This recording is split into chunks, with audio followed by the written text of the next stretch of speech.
इसमें हम Indian geography का आगे का देखते हैं। जलवायु में मौसम की उत्पत्ति अरबी शब्द है एक मौसम, उससे हुई है और उसका अर्थ होता है ऋतु।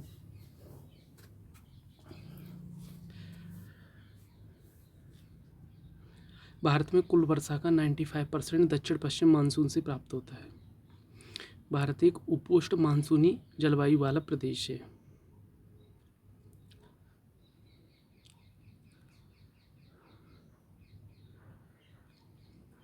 भारत मूलतः मानसूनी देश है, ठीक है। यह उच्च हिमालय से जलवायु संबंधी विशिष्टता प्रदान करता है, बिल्कुल सही है और इसकी व्याख्या भी है।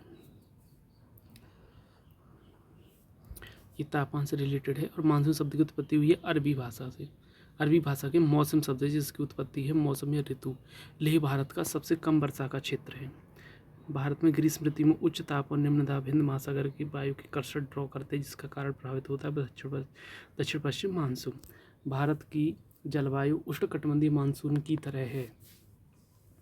भारत की जलवायु उष्णकटिबंधीय मानसून की तरह है, ठीक है। भारत उष्णकटिबंधीय अक्षांशों के बीचों बीच अवस्थित है, ये गलत है, क्योंकि बीचों बीच होता तो 0 से 23.5 डिग्री में होता, लेकिन है कितने से 8-7 से 37-6 के बीच में है। और मानसून का आगमन सबसे पहले होता है केरल में। कौन सा एक सबसे सूखा स्थान है? लेह। भारत में ग्रीष्मकालीन मानसून के प्रवाह की सामान्य दिशा है दक्षिण पश्चिम से उत्तर पूर्व। दक्षिण से पश्चिम से उत्तर पूर्व, ठीक है, ऐसे जाता है। दक्षिण पश्चिम मानसून जिस दिशा से आता है उसी को बोलते हैं।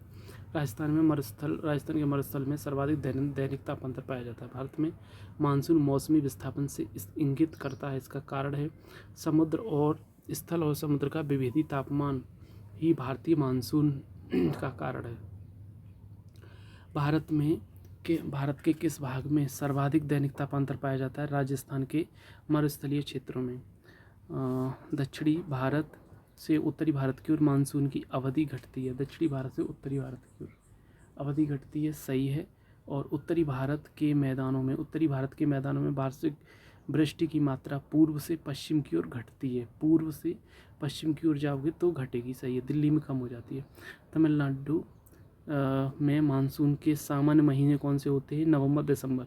ये जो सामान्य मानसून जो है पूरे भारत के हिसाब से, उसमें वर्षा नहीं होती है। उससे मानसून जो लौटते मानसून से वर्षा होती है, लौटता हुआ मानसून से वर्षा होती है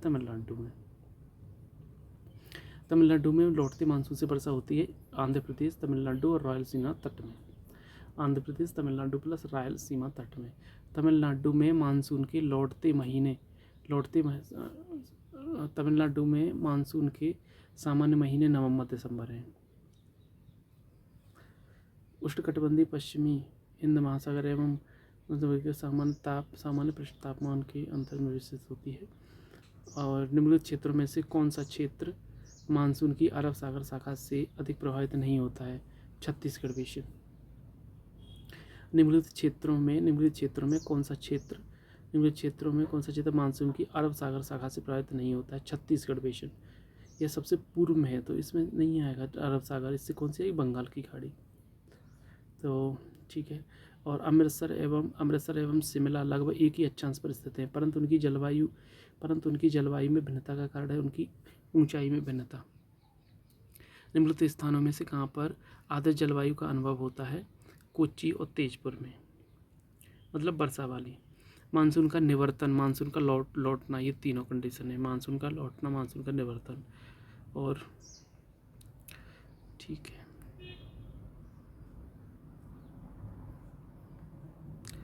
ITCZ भूमध्य रेखा पर स्थित है। यह नॉर्थ साउथ स्थानांतरित होकर उसी क्षेत्र में दाब कम करता है। राजस्थान के मई जून महीनों में धूल भरी आंधियाँ किसके लिए उत्तरदायी हैं? कुछ महीने में संवहनीय धाराओं की उत्पत्ति के लिए, ठीक है। वर्षा है चेन्नई तमिलनाडु में लौटते मानसून से वर्षा होती है। भारत में सर्वाधिक वर्षा जो है वो पश्चिमी घाट, पूर्वी हिमालय, मेघालय में होती है और यहाँ 250 सेंटीमीटर से अधिक वर्षा होती है। भारत की औसत वार्षिक वर्षा कितनी है? 112.7 सेंटीमीटर है। और उत्तर पूर्वी मानसून से सर्वाधिक वर्षा प्राप्त करने वाला उत्तर पूर्वी सर्वाधिक वर्षा कहाँ मिलती है? तमिलनाडु। उत्तर पूर्वी मतलब लौटता हुआ मानसून से सर्वाधिक वर्षा तमिलनाडु। और किसमें अधिकतम औसत वार्षिक वर्षा प्राप्त होती है? मेघालय। भारत में वर्षा दक्षिण पश्चिम मानसून से। भारत में वर्षा जो है वो दक्षिण पश्चिम मानसून से प्राप्त होती है। और आम्र वर्षा जो है वो केरल कर्नाटक में मानसून पूर्व वर्षा फुहार है। आम्र वर्षा केरल और कर्नाटक में होती है। आम्र वर्षा केरल कर्नाटक में होती है, आम की फसल के लिए लाभदायक। आम्र वर्षा होती है केरल कर्नाटक में और आम की फसल के लिए। एक ही अक्षांश बने लेकिन वर्षा की मात्रा में बहुत अंतर है। अजमेर और शिलोंग। अजमेर में 540 है और शिलोंग में 7680। भारत में सबसे कम वर्षा का स्थान है लेह। निम्न में से किस स्थान में सबसे कम वार्षिक वर्षा होती है? लेह। सामान्य वर्षा का यही अवरोही क्रम कौन सा है? कोच्चि में सर्वाधिक होती है, दिल्ली में सबसे कम। भारत में सबसे कम वर्षा लेह में होती है। एक दिन का रिकॉर्ड मौसिन राम और औसत वर्षा रिकॉर्ड चेरापूंजी। ठीक है। भारत में वर्षा जल संचयन उपयोगी साबित हो सकता है। कौन सी जल प्रबंधन युक्ति भारत में लागत का अधिकतम लाभ देने वाली है? वर्षा जल का संचयन कर लो। भारतवर्ष में सर्वाधिक वर्षा पश्चिमी घाट, पूर्वी हिमालय और मेघालय क्षेत्र में होती है। भारत में सर्वाधिक वर्षा पश्चिमी घाट, हिमालयी क्षेत्र और मेघालय में होती है। भारत में वर्षा का अधिक होते हुए भी यह देश प्यासी धरती समझा जाता है। इसका कारण है वर्षा के पानी का तेजी से बह जाना, वर्षा के पानी का शीघ्रता से भाप बनकर उड़ जाना और वर्षा का कुछ थोड़े ही महीनों में जोर होना। झारखंड में वर्षा किस मानसून से होती है? झारखंड में वर्षा किस मानसून से होती है? दक्षिण पश्चिम मानसून।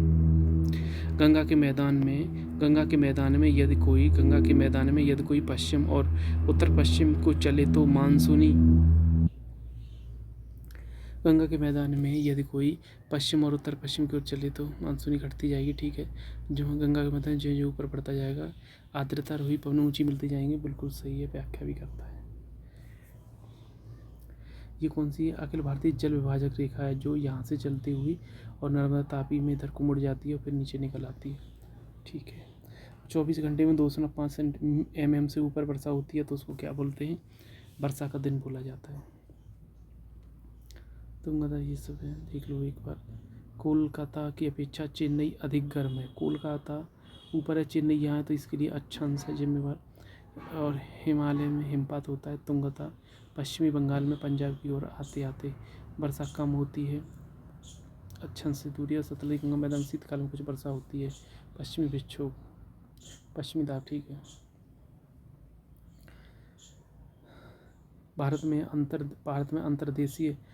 में अंतर्देशीय जल मार्गों का पर्याप्त विकास नहीं हुआ है। ठीक है। भारत के अधिकतर भागों में वर्षा साल के 4 महीनों में होती है। भारत के अंतर्देशीय जल मार्गों में पर्याप्त विकास नहीं हुआ है। भारत के अधिकतर भागों में वर्षा साल के 4 महीनों में होती है। सही है। वर्षा कम रहती है, पानी कम रहता है, अंतर्देशीय जलमार्ग नहीं बन पाते। भारत में अर्धशुष्क क्षेत्रों में जलढाल विकास का प्रमाणक चिन्ह है। मौसमी नदियों के जल का तटबंधी करके जलाशयों की स्थापना करो। चेरापूंजी मेघालय की खासी की पहाड़ी पर है। ठीक है। चेरापूंजी कहाँ है? खासी।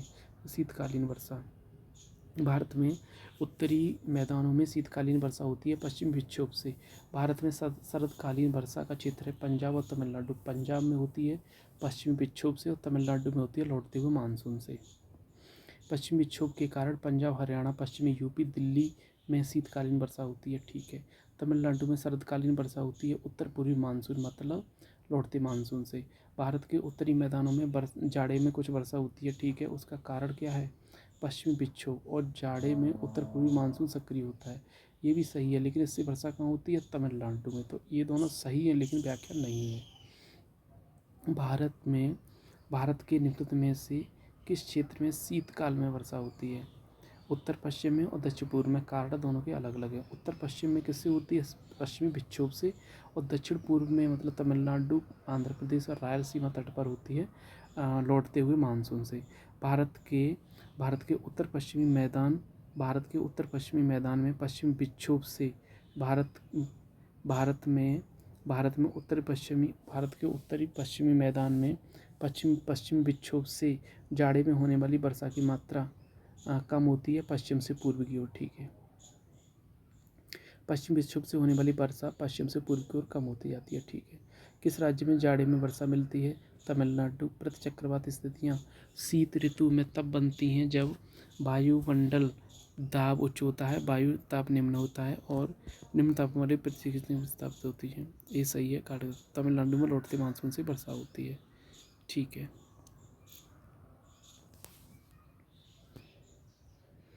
सुनामी वार्निंग सेंटर हैदराबाद में है। सुनामी वार्निंग सेंटर कहाँ? हैदराबाद में। भारतीय मौसम विज्ञान विभाग स्थापित किया गया है नई दिल्ली में। भारतीय मौसम विज्ञान विभाग स्थापित किया गया है नई दिल्ली में। भारतीय मौसम विज्ञान विभाग कहाँ पे है? नई दिल्ली में। बाढ़ जो है वो यूपी बिहार के मैदान में आती है और सर्वाधिक दुष्प्रभावित कोरोमंडल हुआ था सुनामी में, 2004 की सुनामी में। और बाढ़ जो है वो कहाँ आएगी? यूपी बिहार। भूकंप हिमालय का गिरिपाद क्षेत्र, सूखा मध्य पूर्वी भारत, चक्रवात झारखंड है वो उड़ीसा तट। भूकंप हिमालय का गिरिपाद, चक्रवात झारखंड उड़ीसा। 2004 में हिंद महासागर में आई सुनामी से कोरोमंडल तट दुष्प्रभावित हुआ था। हिमालय में भूस्खलन की आवृत्ति बढ़ी है। ठीक है, हाल के वर्षों में हिमालय में बड़े पैमाने पर खनन कार्य हुआ है। सही है, और इसी से क्या है? व्याख्या भी करता है। पश्चिमी तट की तुलना में पूर्वी तट चक्रवातों द्वारा अधिक प्रभावित है। सही है, और भारत का पूर्वी तट उत्तर पूर्वी व्यापारिक हवाओं की मेखला में पड़ता है। दोनों सही है लेकिन व्याख्या नहीं है।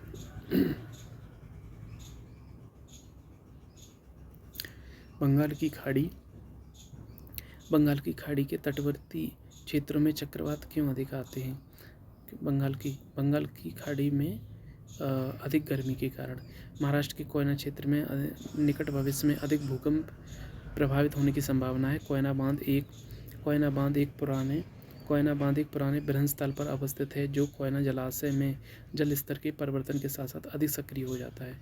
ओडिशा में सर्वाधिक प्राकृतिक आपदाएं आती हैं।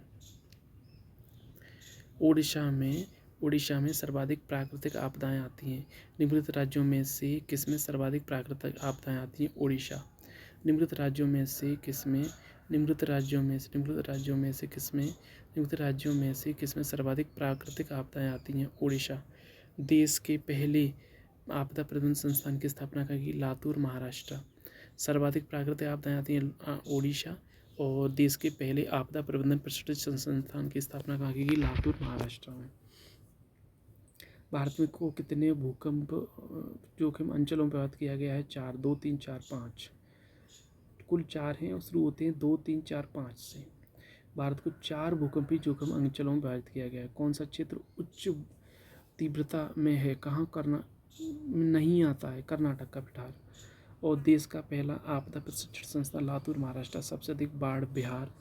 भुज आता है 5 में, हैदराबाद 2 में, श्रीनगर 5 में और चेन्नई 2 में कौन सा क्षेत्र सर्वाधिक बाढ़ प्रभावित है? पूर्वी क्षेत्र। प्राकृतिक आपदाएं सर्वाधिक क्षति विकासशील देशों में करती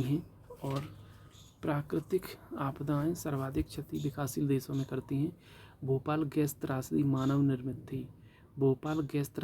निर्मित थी और भारत आपदा मुक्त देश है। भारत जो है वो आपदा मुक्त देश है। मैंग्रोव चक्रवातों का प्रभाव कम करते हैं। पिछले दो दशकों में उत्तर भारतीय मैदानों में बाढ़ की बारंबारता बढ़ गई। पिछले दो दशकों में उत्तर भारतीय मैदानों में बाढ़ की बारंबारता बढ़ गई। गाद के निक्षेप और डिपोजिशन ऑफ सिल्ट के कारण नदी घाटियों की गहराई में कमी हो गई है। भारत में सबसे अधिक बाढ़-ग्रसित राज्य है बिहार। कौन सा? बिहार। ठीक है। बेसाल्ट लावा के अपक्षय से काली कपासी रेगुर मिट्टी बनती है। जो काली मिट्टी है या कपासी मिट्टी है या मतलब कपासी मिट्टी, उसके 3 नाम है, काली, कपासी और रेगुर मिट्टी। ठीक है। बाढ़ है वो कहाँ पे आएगी, उत्तर प्रदेश एवं बिहार के क्षेत्र में। और भूकंप आएगा हिमालय क्षेत्र में। सूखा पश्चिम एवं मध्य भारत के क्षेत्र में। और सुनामी आएगी भारत के दक्षिण तटीय क्षेत्र में। ठीक है। काली मिट्टी, इसमें लोहा, कैल्शियम, एल्यूमिनियम, मैग्नीशियम की अधिकता होती है। दक्कन ट्रैप के ऊपरी भागों में महाराष्ट्र, एमपी, गुजरात, आंध्र, कर्नाटक में काली कपासी मिट्टी पाई जाती है। काली कपासी में ह्यूमस की कमी पाई जाती है, N2P की कमी रहती है, बेसाल्ट लावा के अपक्षय से बनती है। भारत में निम्न में से कौन सी बेसाल्ट लावा के अपक्षय से बनी है, रेगुर मिट्टी, है ना। ये है इसकी काली कपासी या रेगुर मिट्टी का क्षेत्र। रेगुर या काली कपासी मिट्टी में N2P ह्यूमस की कमी रहती है। रेगुर किसका नाम है, काली मिट्टी। काली मिट्टी कपास की खेती के लिए उपयुक्त है। काली मिट्टी कपास की खेती के लिए उपयुक्त है। उनमें जैव तत्व प्रचुर मात्रा में रहता है। काली मिट्टी कपास की खेती के लिए काली मिट्टी कपास की खेती के लिए उपयुक्त है। काली मिट्टी कपास की खेती के लिए उपयुक्त है, उनमें जैव तत्व प्रचुर मात्रा में रहता है। काली मिट्टी में जैव तत्व की कमी अर्थात ह्यूमस की कमी। काली मिट्टी में जैव तत्व की कमी अर्थात ह्यूमस की कमी। रेगुर मिट्टी सबसे ज़्यादा है महाराष्ट्र में। रेगुर मिट्टी सबसे ज़्यादा है कहाँ, महाराष्ट्र में। रेगुर मिट्टी सबसे ज़्यादा है महाराष्ट्र में। रेगुर मिट्टी सबसे ज़्यादा कहाँ है, महाराष्ट्र में। रेगुर मिट्टी सबसे ज़्यादा कहाँ है, महाराष्ट्र। रेगुर मिट्टी सबसे ज़्यादा कहाँ है, महाराष्ट्र में। ठीक है। और दक्षिणी ट्रैप की रोगड़ मिट्टी काली होती है, उसमें ह्यूमस प्रचुर मात्रा में रहता है। गलत, ह्यूमस नहीं रहता। काली मिट्टी कपास की खेती के लिए उपयुक्त है, ठीक है। उसमें नाइट्रोजन सबसे मतलब प्रचुर, गलत, ये नहीं होते दोनों। काली कपासी में N2P की कमी, जैव तत्व की कमी। भारत की निम्नलिखित मिट्टियों में से कपास की खेती के लिए कौन सी सर्वाधिक उपयुक्त है, रेगुर मिट्टी। भारत की निम्नलिखित मिट्टियों में से कपास की खेती के लिए कौन सी मिट्टी उपयुक्त है। भारत की निम्नलिखित मिट्टियों में से कपास की खेती के लिए कौन सी सर्वाधिक उपयुक्त है, रेगुर मिट्टी। देश की निम्नलिखित मिट्टियों में से स्वतः कृष्य मिट्टी को कहा जाता है। देश की निम्नलिखित मिट्टियों में से किसे स्वतः कृषि मिट्टी कहा जाता है, कपासी मिट्टी। कपास की काली मिट्टी, स्वतः कृषि मिट्टी कौन सी है, कपासी काली मिट्टी। कपास के लिए सर्वाधिक उपयुक्त कपासी मिट्टी काली रेगुर। मालवा पठार पर काली कपासी मिट्टी, लावा मिट्टी। और मिट्टी कपास की खेती के उपयुक्त है काली मिट्टी परिपक्व मृदा होती है, हिमालय क्षेत्र में पाई जाती है। ऐसा ही नहीं है, हमारे क्षेत्र में कहाँ से होगी। लावा मिट्टियाँ पाई जाती हैं मालवा पठार में। तो मालवा पठार की जो मिट्टी है वो कौन सी है, लावा मिट्टी, काली मिट्टी। और मालवा पठार की प्रमुख मिट्टी है काली मिट्टी। और इस मृदा की सिंचाई की कम आवश्यकता होती है क्योंकि नमी रोक कर रख लेती है, कौन सी है, काली मिट्टी। झारखंड में, ठीक है, तीव्र जल धारण क्षमता काली मिट्टी की होती है, सिंचाई की आवश्यकता कम होती है।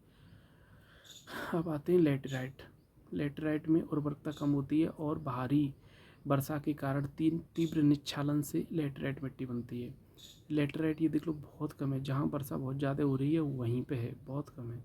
ये आर्द्र प्रदेशों में अपक्षालित मिट्टियाँ होती हैं, Fe एल्युमिनियम की प्रचुरता होती है।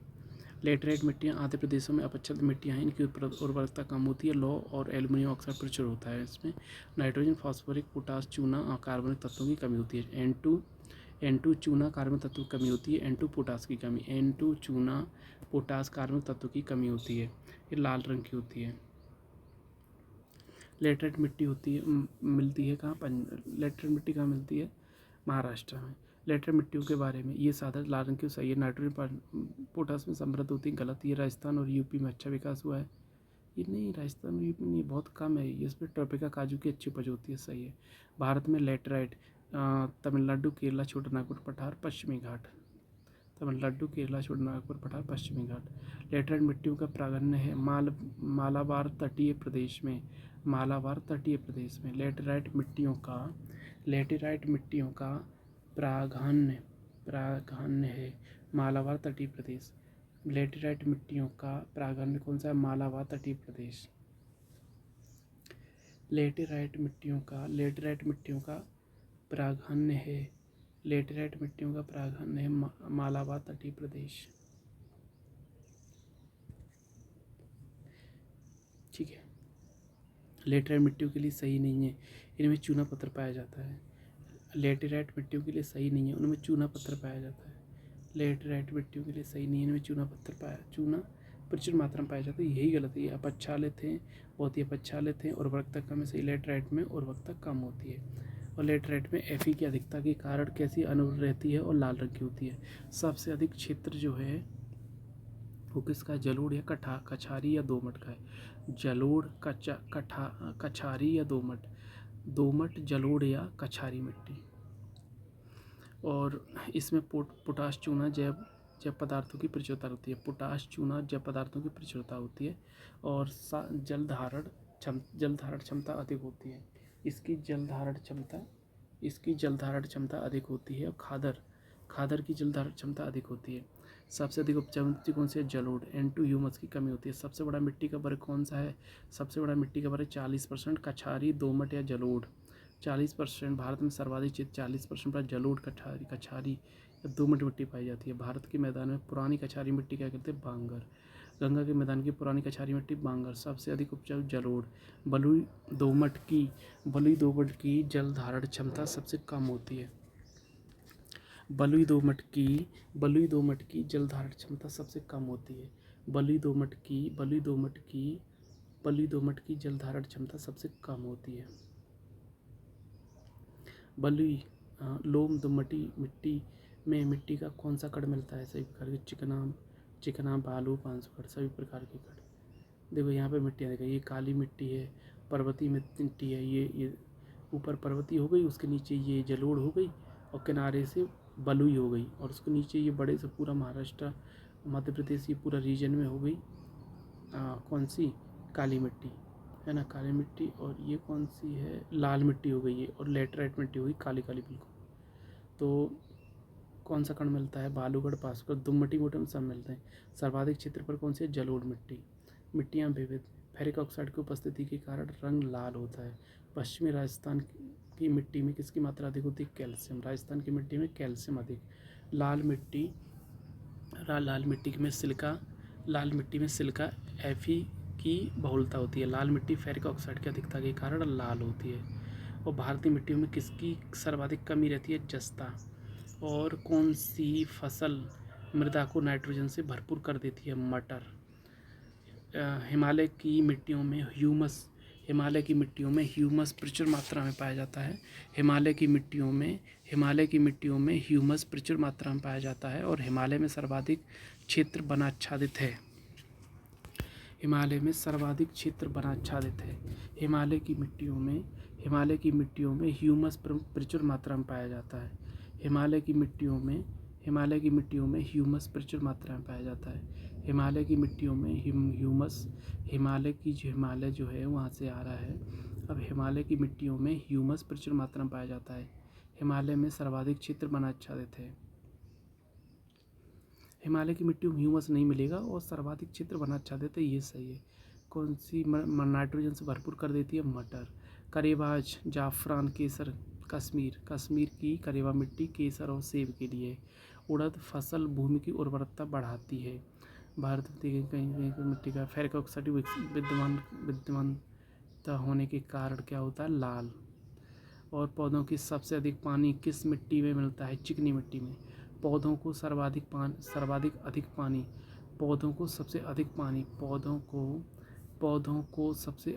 किस मिट्टी में मिलता है? चिकनी मिट्टी में। पौधों को सबसे अधिक पानी किस मिट्टी में मिलता है? पौधों को सबसे अधिक पानी किस मिट्टी में मिलता है? चिकनी मिट्टी में। पौधों को सबसे अधिक पानी किस मिट्टी में मिलता है? चिकनी मिट्टी में। ठीक है। भारत के कुछ भागों में यात्रा आप देखेंगे कहीं लाल मिट्टी का फेरिक ऑक्साइड। भारतीय मृदाओं में जिस सूक्ष्म तत्व की सर्वाधिक कमी है वह क्या है? जस्ता। भारतीय मृदाओं में जस्ता की सर्वाधिक कमी रहती है। सामान्य मिट्टी का pH 6 से 7 के बीच में होना चाहिए, सामान्य। और अत्यधिक वर्षा के कारण अम्लीय मिट्टी का निर्माण होता है। अत्यधिक वर्षा के कारण क्या होता है? अम्लीय मिट्टी का निर्माण होता है। अब इसकी अम्लीयता हटाने के लिए चूना को प्रयोग किया जाता है, क्योंकि चूना का फॉर्मूला होता है CaOH का होल ट्वाइस, जो कि एक क्षार है। अब अम्लीय हो गई तो उसमें क्षार डालो, तभी तो वो इसकी अम्लीयता का समाधान होगा। pH मान कितना रहने की संभावना रहती है सामान्य फसलों के लिए? जो उर्वर भूमि होती है उसका 6 से 7। तेजाबी मिट्टी को कृषि योग्य बनाने हेतु निम्न में से किसका उपयोग किया जाता है? लाइम, मतलब चूना। और मिट्टी में खारापन एवं क्षारीयता की समस्या का समाधान खेतों में जिप्सम का उपयोग। क्षारीयता का समाधान जिप्सम, एसिडिक का समाधान चूना, एसिडिक का समाधान चूना, और क्षारीयता का समाधान जिप्सम। सर्वाधिक क्षारीय यूपी में और सर्वाधिक लवणीय गुजरात में। सर्वाधिक क्षारीय किसमें है? यूपी में, जिसका समाधान क्या है? जिप्सम। और सर्वाधिक लवणीय कहाँ है? गुजरात में। लेटराइट, लाल और लौह में सभी अम्लीय मृदाएं होती हैं, और चाय बागानों के लिए अम्लीय मृदा उपयुक्त होती है। चाय बागानों के लिए अम्लीय मृदा उपयुक्त होती है। मृदा का लवणीय भवन मृदा में एकत्रित सिंचित जल के बाष्पीकरण होने से छूटे नमक और खनिजों से उत्पन्न होता है। सिंचित भूमि पर लवणीय भवन का क्या प्रभाव पड़ता है? यह कुछ मृदाओं को अपारगम्य बना देता है। भारत में सर्वाधिक क्षारीय भारत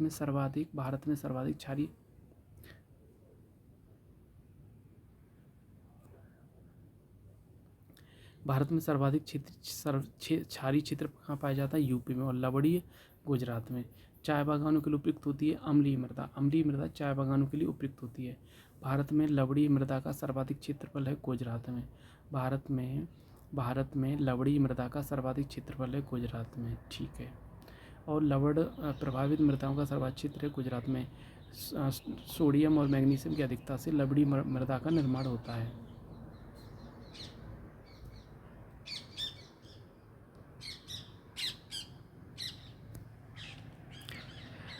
निम्नलिखित में से कौन सा भारत में कौन सा क्षेत्र मृदा अपरदन इरोजन अत्यधिक करता है? चंबल घाटी। सर्वाधिक मृदा अपरदन है वो चंबल मुरैना घाटी में होता है। मुरैना में चंबल घाटी में खड्डों के निर्माण का कारण क्या है? अवनल का अपरदन।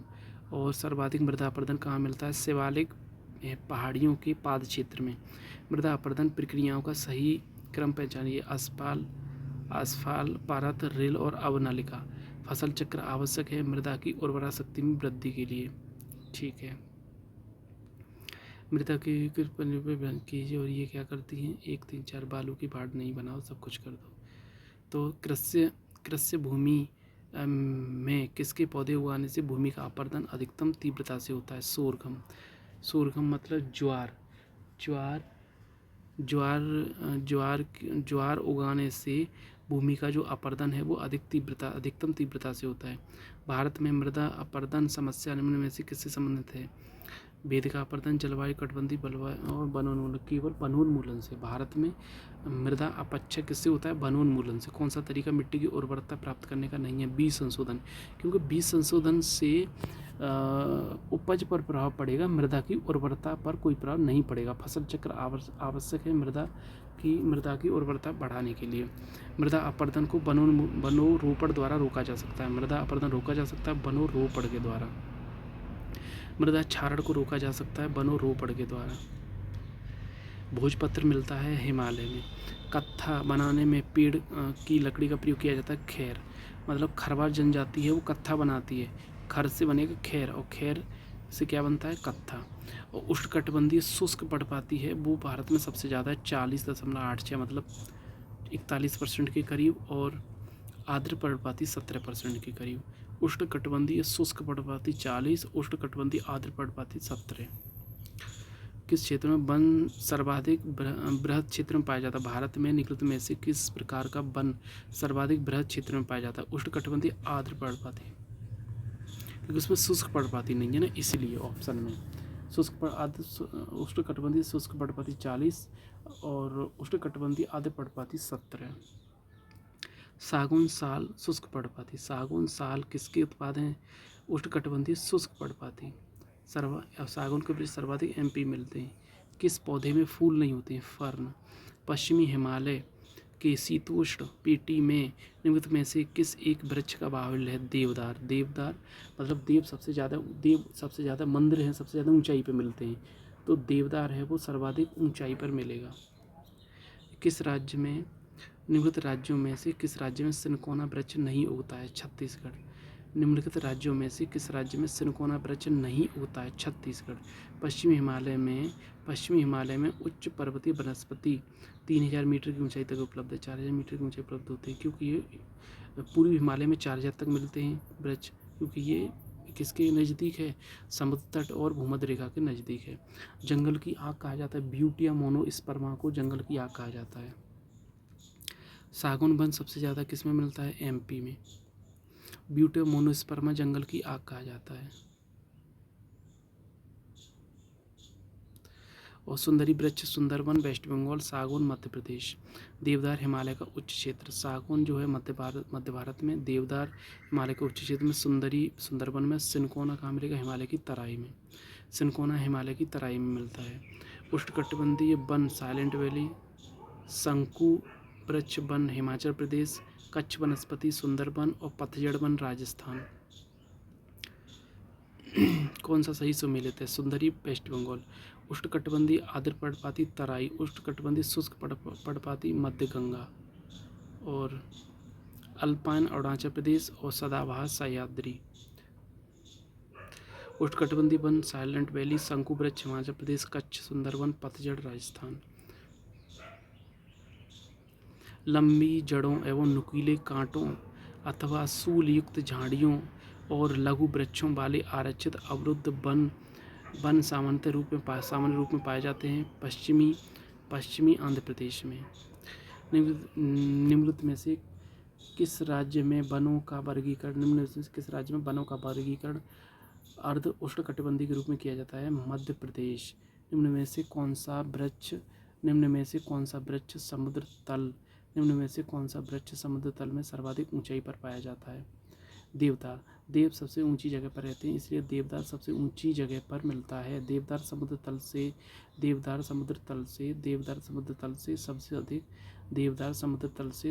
सबसे अधिक ऊंचाई पर मिलता है। देवदार समुद्र तल से सबसे अधिक ऊंचाई पर मिलता है। निम्नलिखित में से कौन सी हिमालयी वनस्पति की जाति नहीं है? हिमालयी वनस्पति की जाति नहीं है महोगनी है, वो कहाँ मिलेगा? अमेरिका में, वेस्ट इंडीज और ऐसी जगह पे मिलता है महोगनी। सामाजिक वानिकी में प्रयुक्त बहुउद्देशीय वृक्ष का उदाहरण है खिजड़ी। भारत में उष्णकटिबंधीय वर्षा वन असम और केरला में है। उष्णकटिबंधीय वर्षा वन कहाँ है? असम और केरला में। लीसा प्राप्त होता है चीड़ के वृक्ष से। भारत के किस राज्य में सर्वाधिक क्षेत्र घने पतझड़ वाले जंगलों से घिरा है? मध्य प्रदेश।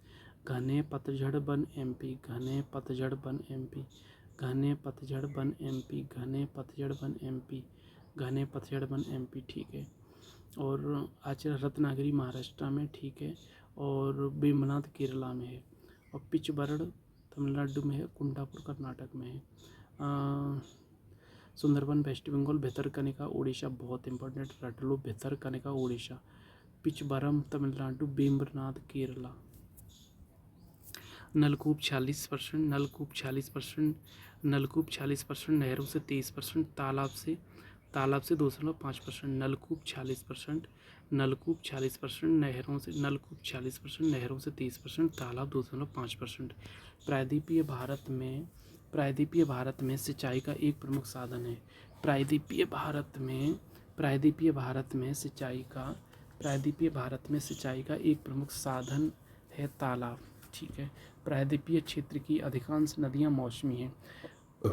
सर्वाधिक नलकूप 46% और नहरों से 23%।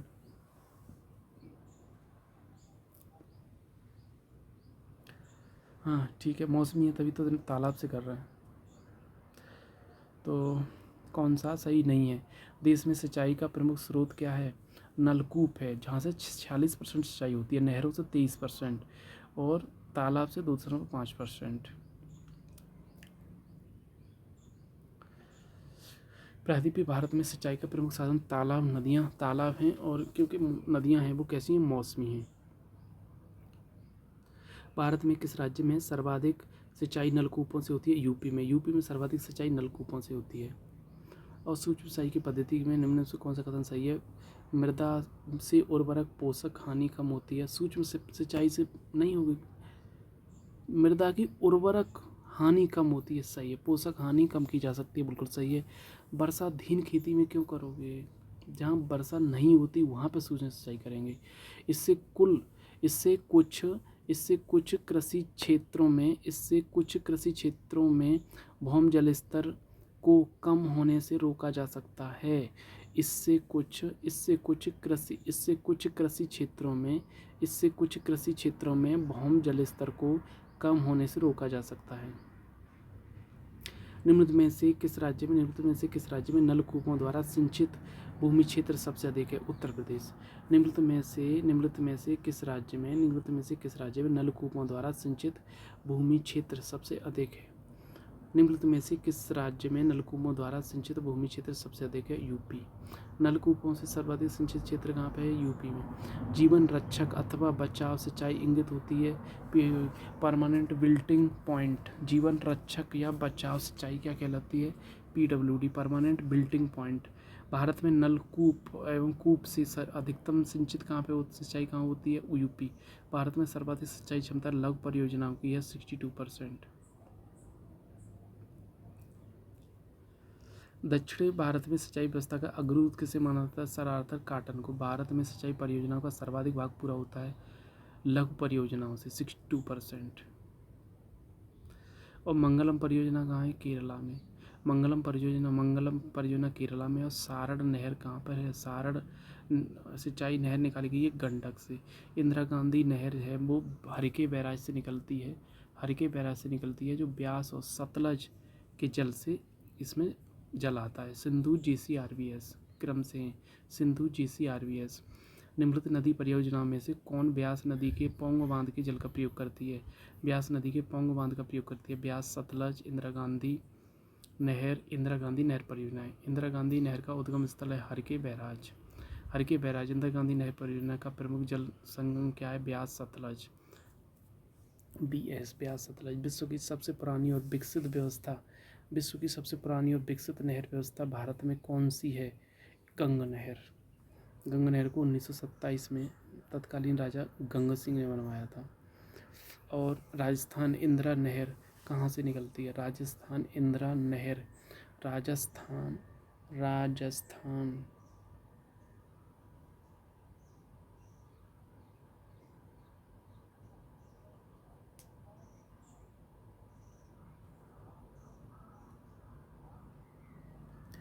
राजस्थान इंदिरा नहर कहाँ से निकलती है? सतलज। ठीक है, सतलज ब्यास दोनों। गंगा नहर का 1927, इंदिरा गांधी निर्माण का 1958। इसका उद्गम है सतलज नदी का हरिके बांध से। शारदा सहायक अध्यादेश ये समादेश विकास परियोजना के लिए ये सभी हैं। और इंदिरा गांधी नहर जल प्राप्त करती है RBS, रावी चनाब। वैसे तो ब्यास और सतलज है, लेकिन उस ऑप्शन में 1 4 नहीं है, 3 भी है, तो फिर 3 को भी लिया गया है RBS। हरियाली योजना जल प्रबंधन बंजर भूमि का विकास। हरियाली योजना घग्गर के जलकर इंदिरा गांधी नहर में नहीं, गलत। ब्यास और सतलज के का हरियाली योजना जल प्रबंधन से है। एकीकृत जन संभरण कार्यक्रम मृदा के बह जाने की रोकथाम। निचली गंगा नहर नरोरा से निकली है। और बकिंघम नहर कोरोमंडल से निकली है। बकिंघम नहर कोरोमंडल से निकली है। ड्रिप सिंचाई के लाभ क्या होते हैं? खरपतवार में कमी, सही है। मृदा लवणता में कमी। मृदा लवणता से उसका ड्रिप सिंचाई का कोई लेना देना नहीं है। मृदा अपरदन में कमी जरूर करेगी ये।